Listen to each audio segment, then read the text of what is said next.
So here's a thought. Imagine you're at the airport.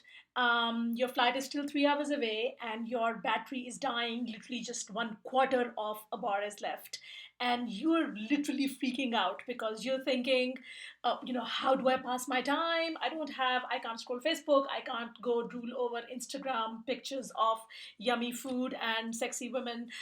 You're also thinking, what if I die and I won't be able to say my last I love yous to my spouse or my children. So you have this deep sense of dread spreading through your body and you're really freaking out. And suddenly you see a charging station that's sponsored by Samsung. Now, even though you rush over it and you charge your phone and you get all excited about finding a solution to your near-death experience, that's how it feels like when it happens to me. How it happens to me very often.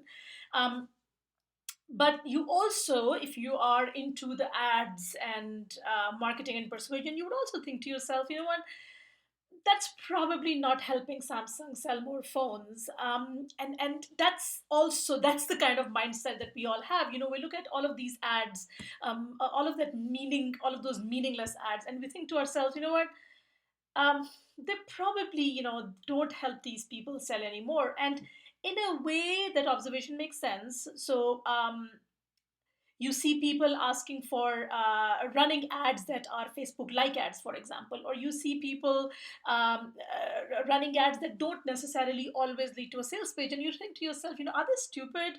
Why would they want to just run an ad or pay money to be visible? Here's the reason why people do that and why it works. The more people see you, the more they like you. And in psychology terms, it basically means that familiarity breeds likability. So just the fact that they see you more often creates a positive association, provided they see you in a positive context. They don't see you in a negative context. So it's also really important to keep your context always positive.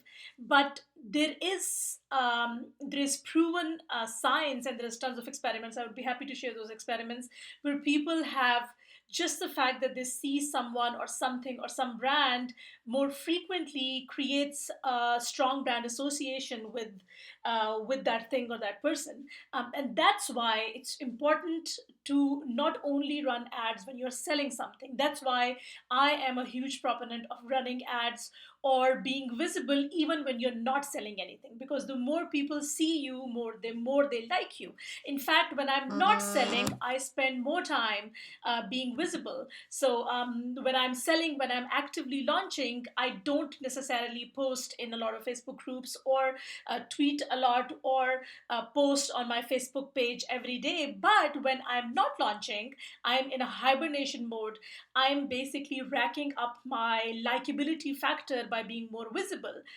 Yes, it is also super important, like I said, to make sure that your associations are positive, that you don't they don't always see you in a negative situation, because that also impacts the way they see you. But that means that it is really, really, really important to just be there, just be visible, and that likability factor, that seduction factor that comes from them seeing you a lot, actually translates into sales when it's time for them to buy.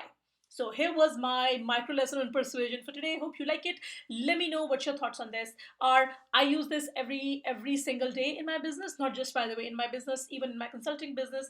This is what I do. So I like to remain top of mind, even if I'm not selling anything. And I know it works really well. So let me know how you decide to use it. What are your ideas on remaining more visible, even if you're not selling?